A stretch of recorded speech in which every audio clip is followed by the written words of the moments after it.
strong and mighty, Yahweh, this name. Hi, and welcome to Passion for Truth Ministries. I'm Jim Staley. Today we have an exciting subject. I get an enormous amount of emails and a lot of phone calls, and people have been asking me to do this teaching for 6 years now plus. So every year I say I'm going to get around and do this teaching, but this is the year to teach on the Sabbath. So for whatever reason, the Lord is having me do this, and I'm excited about it. We're going to work through a lot of scriptures. We're going to determine at the end of this study what the Sabbath is, what it means for us today, and how do we keep it if we're supposed to keep it. So let's get started today. Talking about the Sabbath and work through the scriptures and see what they have to say. First of all, there are several questions that we'll need to answer. Number one is, does God even care? Does He care about the Sabbath whatsoever? Number two, who is it given to? Number three, why was it given and how long was it to be given for? We'll also be talking about several myths about the Sabbath. Number one, what is the prophetic symbolism? We'll also be talking about that. Why don't we keep the Sabbath of the Bible today, and was it really changed? And then if it is for today, how do we keep it?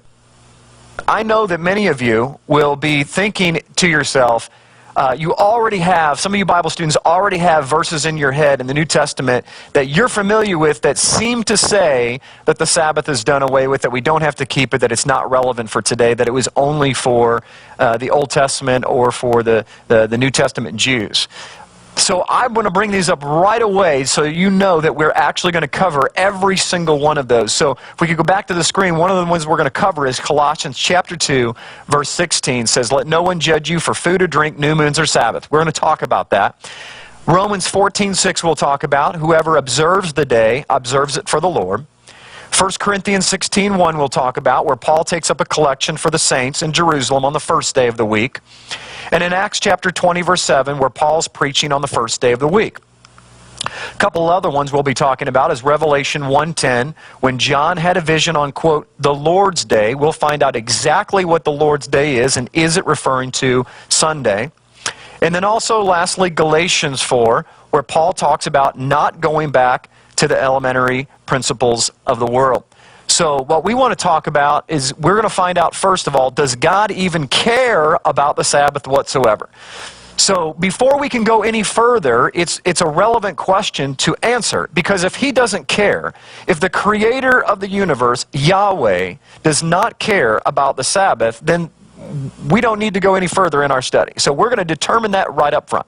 He says in Exodus chapter 20, verse 11, he says, "For in 6 days Yahweh made heaven and earth." And every time you see L-O-R-D in capital letters in your Bible, that is the actual tetragrammaton, or the Hebrew proper name for Yahweh, Yod-He-Vav-He. So you'll hear me say Yahweh whenever we read L-O-R-D, because that's what it actually says in the Hebrew.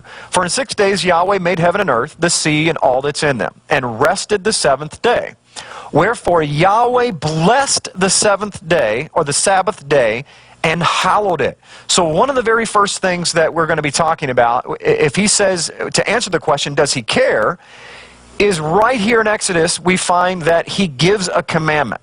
So it's really almost a silly question, although we're going to work through it, we're going to get the answer to it, to ask the question, does He care about something that He said is a commandment, is like me telling one of my 5 daughters to clean your room on Thursday night, and have them ask, well, does Daddy really even care if we clean it at all?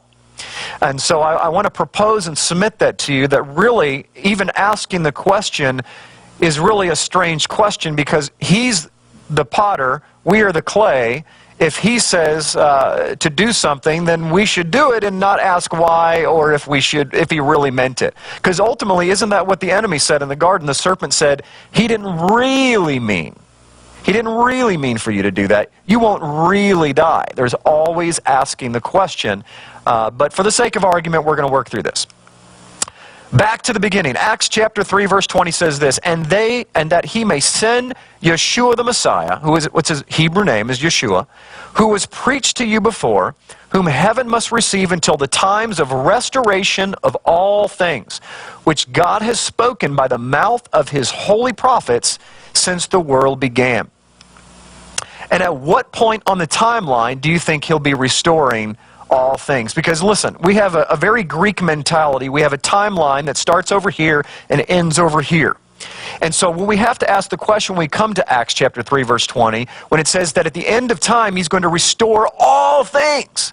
Well, at what point on this timeline is he going to restore all things?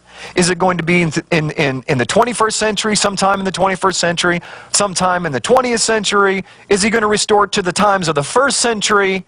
Or is he going to restore it all the way back to when he said it was very good? Let's keep asking some serious questions here. Number one, can we agree that when our Creator made the heavens and the earth, that there were no flaws and that he made all things perfect? Number two, can we agree that everything that he made in the garden was perfect and he never intended or desired for anything to change for all eternity? And number three, would you agree with me that if Adam had not sinned, everything that was said to be very good would still be perfect and unchanged? Number four, would you agree with me that in the beginning all things were perfect, as we just established? Then Adam sinned, sent the world into a tailspin of constant groaning and imperfection. It says the whole world is groaning. But at some point in the future, when the Messiah comes back, he will restore all things back to the original state of perfection. And so we are going to answer these very serious questions because ultimately, we all deserve that these questions to be asked and for every single one of them to be answered. If we move to Genesis chapter 2, we're going to find out that the motivation of God, the motivation of Yahweh is everything. On the seventh day, God ended his work which he had made. He rested on the seventh day from all his work which he had made. And God blessed the seventh day and sanctified it, because that in it he had rested from all his work which God created and made. And this is Genesis chapter 2. So not even into the 2 verses into the second chapter of the Bible, we are talking about a verse that is setting something apart. Matter of fact, the Hebrew word for set apart is kadosh, and we'll talk about that in just a minute. So if he set apart the seventh day in the garden when everything was said to be perfect, and it was never his intention for anything to ever change from that perfection, and the scriptures tell us that he is going to restore all things back to the beginning. Think about this. Isn't it logical to assume that the Sabbath on the seventh day was never intended to change? It was never intended to change. If he created Adam and Eve perfect, and he created the earth perfect, and all the animals perfect, and he created the sun, the moon, the stars, and the heavens perfect, and when he finished everything and rested on the seventh day, and he said, I hallow it, I set it apart, I make it completely different than all the rest of the days, I am making it holy. Just like he sets us apart and makes us holy from the rest of the world. We're not like the rest of the world. We are set apart. The same exact word that's used in Genesis 2:2. We as believers are that exact same word. We are consecrated and dedicated, sanctified and set apart. And that's what he's doing all the way back in the garden. So the point is this: if he sets it apart in the garden before they sinned, then isn't it very logical to assume that Yahweh's entire intent and desire is for it to never, ever have changed? Let's go back to the restoration of the Sabbath when Yeshua comes back. I mean, let's find out if this is true.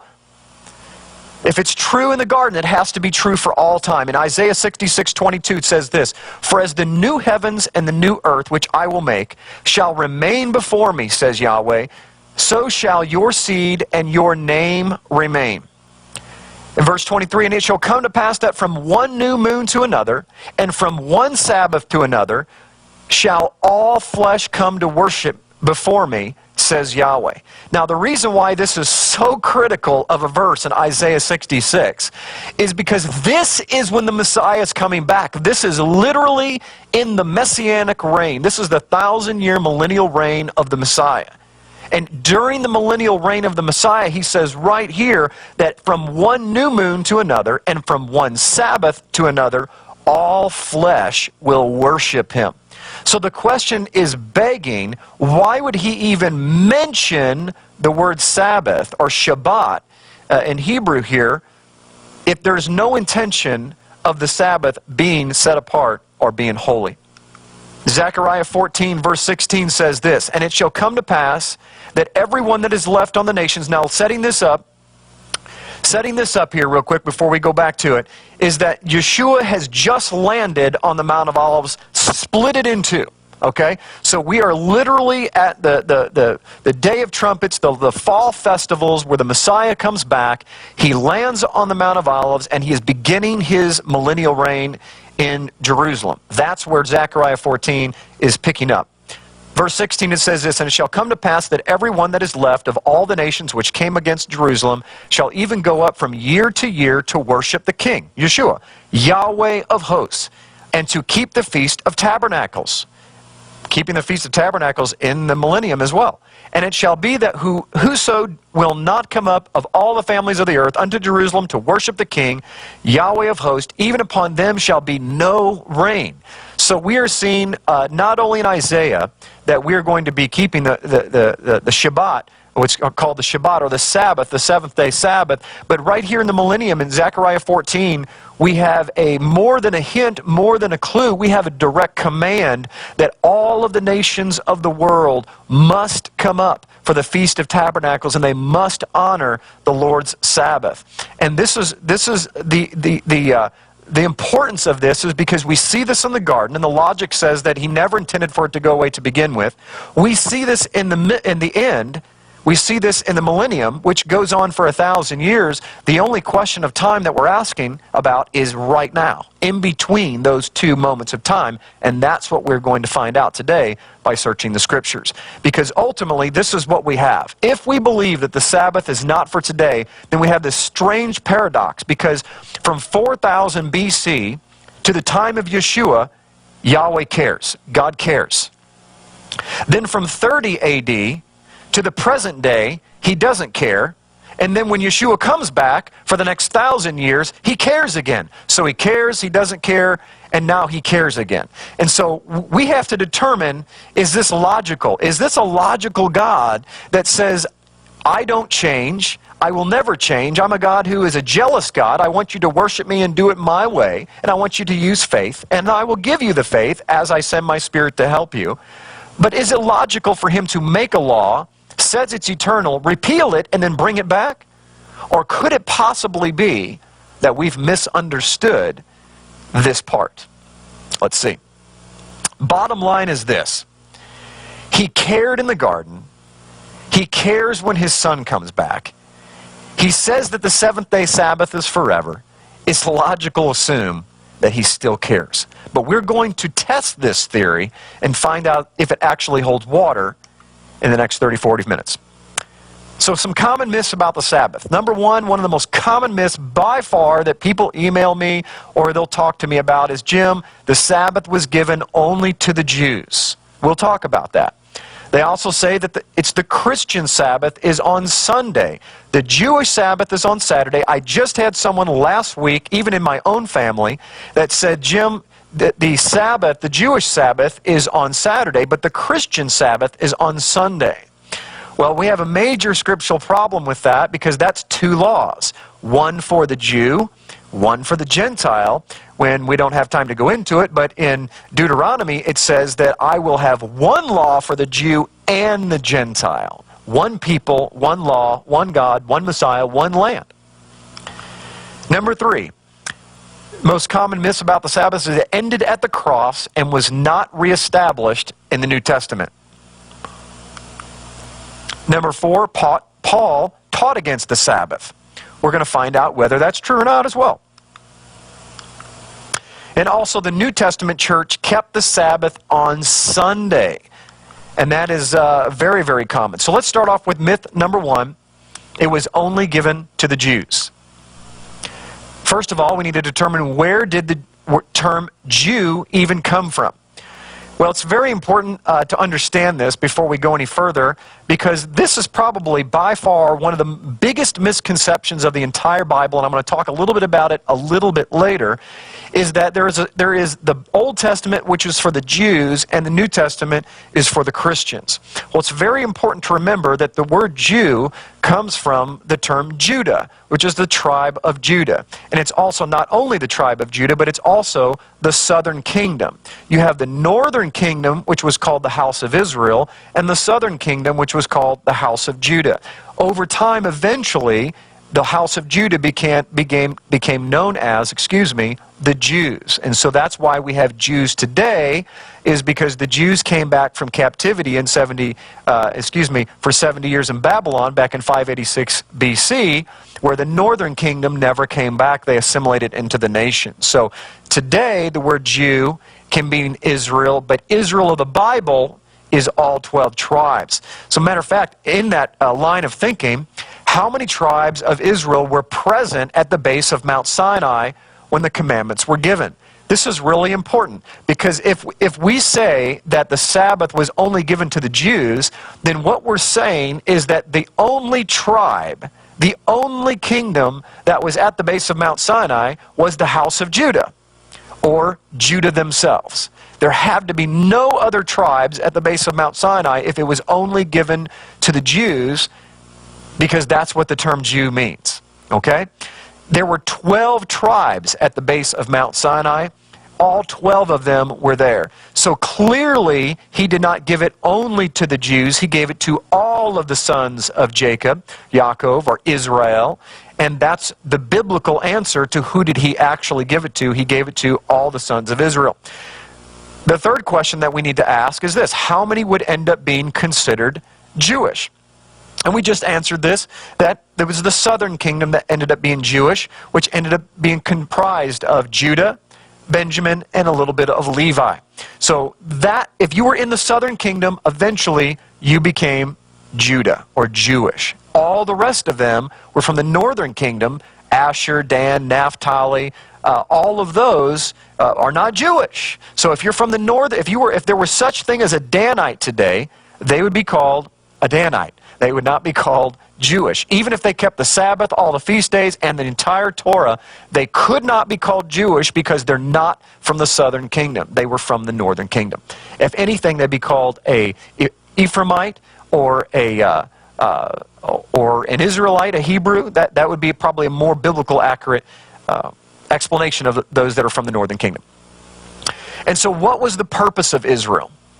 Isaiah 42:6. This is really important. I, Yahweh, have called you in righteousness, and will hold your hand. I will keep you and give you as a covenant to the people, as a light to the Gentiles. Does that sound familiar? Because in Matthew chapter 5, Yeshua says the very same thing. He says, I am the light to the nations. And then he turns to his disciples and he says, now you are the light to the world.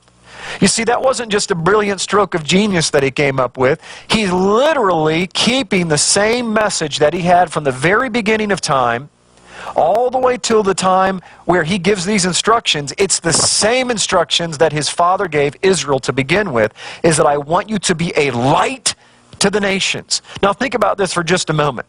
If Israel is a light, that means that there are people in darkness. And so what happens if people are in darkness and they can't see, and you see a light? Picture yourself in your dark bedroom and you get up in the middle of the night. What is normally the very first thing that you're going to gravitate towards so that you can not bump into the walls? You're going to find the first light. Your eyes are going to be attracted and gravitate towards light, because where there is light, you can see. And so that is the whole illustration that God of Abraham, Isaac, and Jacob is trying to get across to his people, is that I have given you the truth, which is my light, which David says many times in the Psalms and throughout the Scriptures, that his truth is light, and a light unto my path, right? And he says, they are in darkness. I want you to take my truth, keep it so that I can bless you, so that they will be attracted to the light. and then they can join you. And that was the whole concept in Exodus when the Israelites left Egypt, and some of the mixed multitude came from the Egyptians. Some of the smart Egyptians defected from the army, and they said, you know what, their God's a little bigger than our God. I think I'll follow their God. And they defected, and they came with the Israelites, and Moses said, came to Yahweh and said, what are we going to do here? They're not native born. What should we do? And Yahweh said, absolutely allow them in. This is the first time we see grafted in happening in the Bible that we come to later in Romans chapter 11, where he says, let them be grafted in and let them be as native-born Israelites. The only thing I'm going to require of them is this, and it's the same thing, by the way, in Acts chapter 15, which we'll address a little bit later. Same halakhic decision. He says, have them be circumcised and have them keep my commandments, and they will be no different than any of my children. Okay? And so that's really important for us to understand right up front, that the purpose of Israel was to be a light to the nations. Unfortunately, they didn't do their job. So the Father had to send his Son down here to teach us how to do our job. Deuteronomy chapter 4 says, I have taught you decrees and laws as the Lord my God commanded me, so that you may follow them in the land you are entering to take possession of it. Observe them carefully, for this will show your wisdom and understanding to the nations, who will hear about all these decrees and say, surely this nation is a wise and understanding people. What other nation is so great as to have their gods near them the way Yahweh our God is near us whenever we pray to him? And what other nation is so great as to have such righteous decrees and laws as this body of laws I'm setting before you this day? So think about this. We have the Great Commission idea in Christianity where we spend millions of dollars and we go out and we tell everybody about Jesus and you got to do this and you got to do that.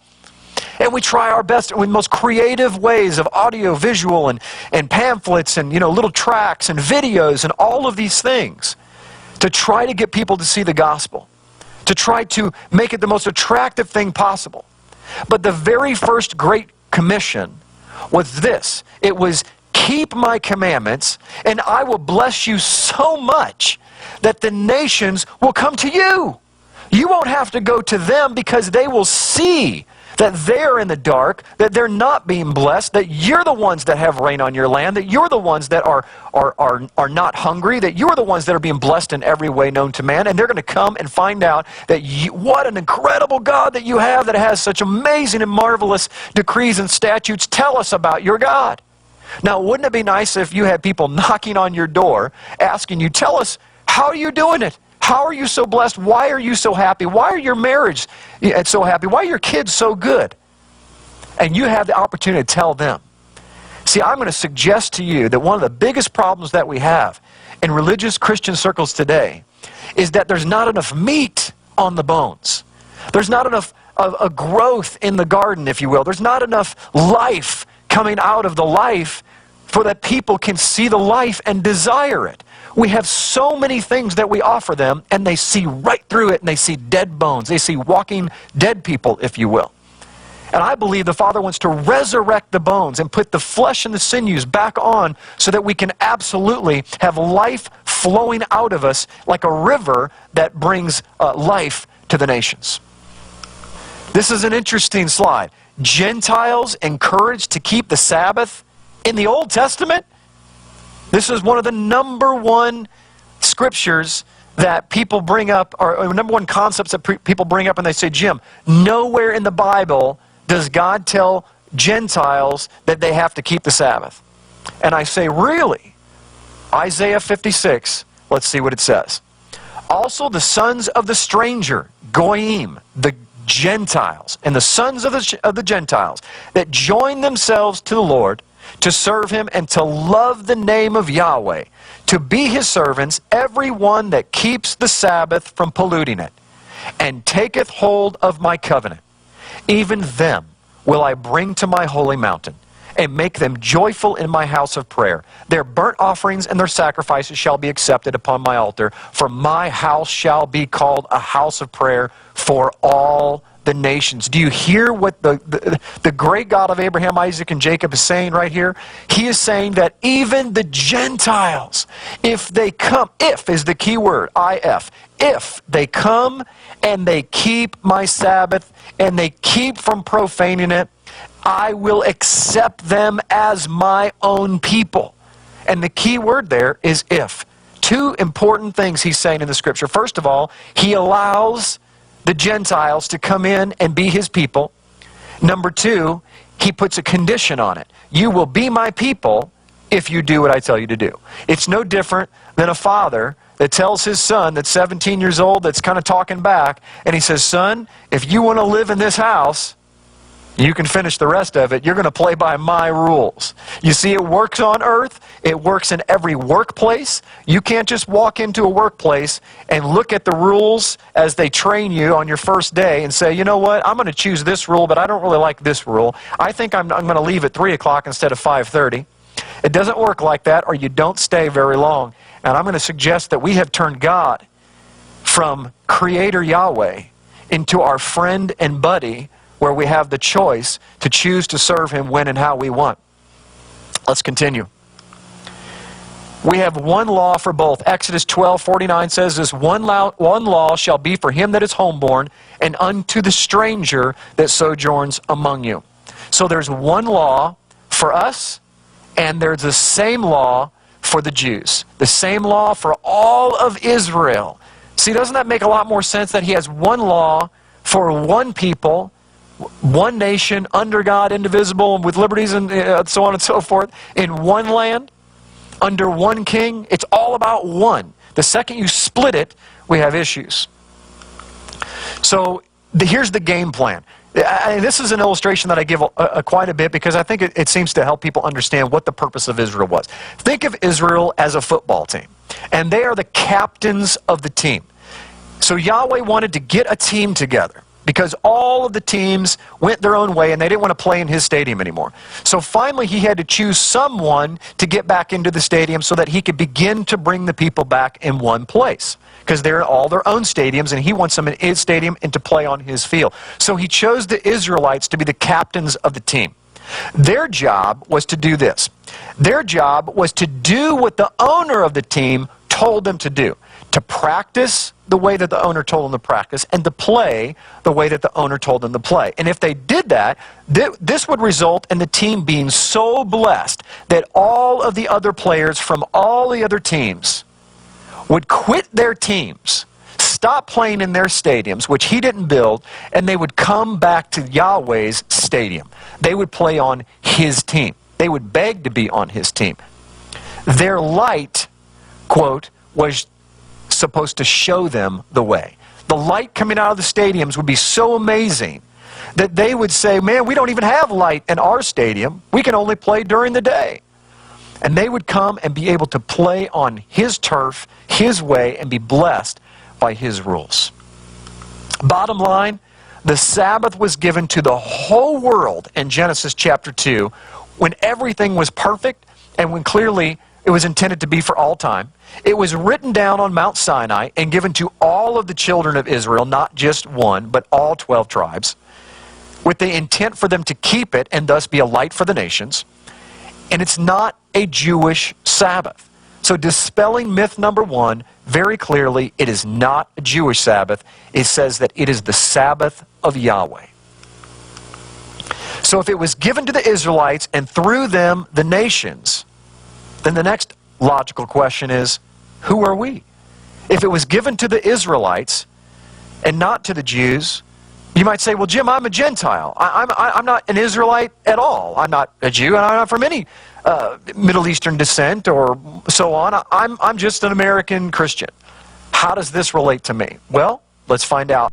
In Jeremiah chapter 11, verse 16, one of the most popular chapters in all of the New Testament, it says this.